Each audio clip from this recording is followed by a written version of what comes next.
Down there in Parliament, Grant Shapps is trying to introduce a law which will bring the unions under some degree of state control, which will eliminate the fundamental right to take strike action for many people and will result in sanctions against the unions. We have been here before. The Heath government in 1970 tried the same thing. They tried sequestration of union funds. They tried sanctions against individual union officials. And do you know what happened? Massive strike action all over the country. The Pentonville Five were released. That government was defeated, and in its place we defeated that anti-union legislation, and we got instead a fairer system, and we also got the Health and Safety and Welfare at Work Act.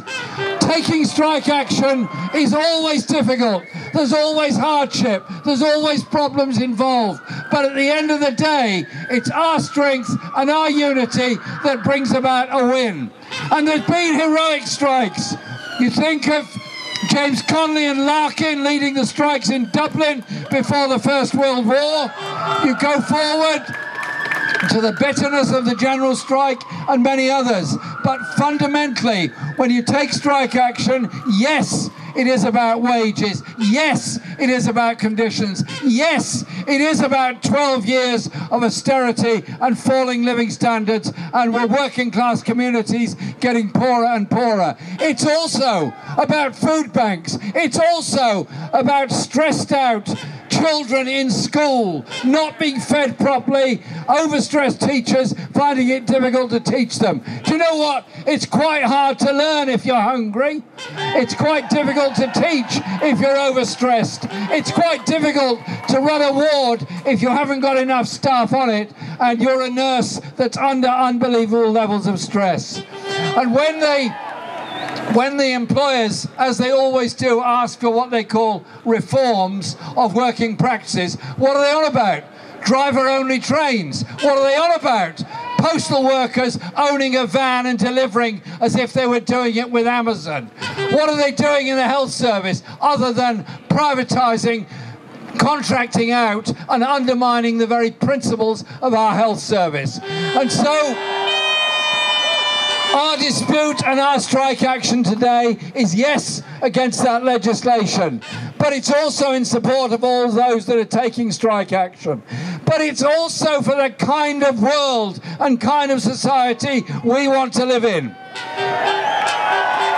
So when we march down the road with our friends, the teachers, the nurses, the railway workers, the civil servants and the postal workers, we're also marching for those that are hungry, those that are in mental health stress, and we're marching for the next generation. I don't want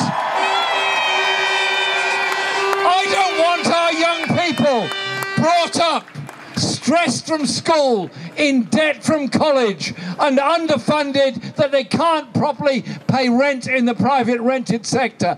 This country can afford an awful lot of things, but we cannot afford this disgusting levels of inequality, tax avoidance and tax evasion at the top, sanctions at the other end. And we are going to get a lot of stick from a lot of very wealthy proprietors of some very important news channels and publications. It's our job to put up an alternative. It's our job to communicate with each other. It's our job to inspire each other into the kind of world we want to live in. And you know what? They stood up against the dictators in Brazil and other places, and they defeated them. We will stand for economic and social justice here and around the world, and in our unity of our multicultural union movement, our multicultural society, we will inspire the next generation to work with us. To everyone out there who's not a union, join one. To everyone who is in a union, be active. Solidarity, support, and thank you.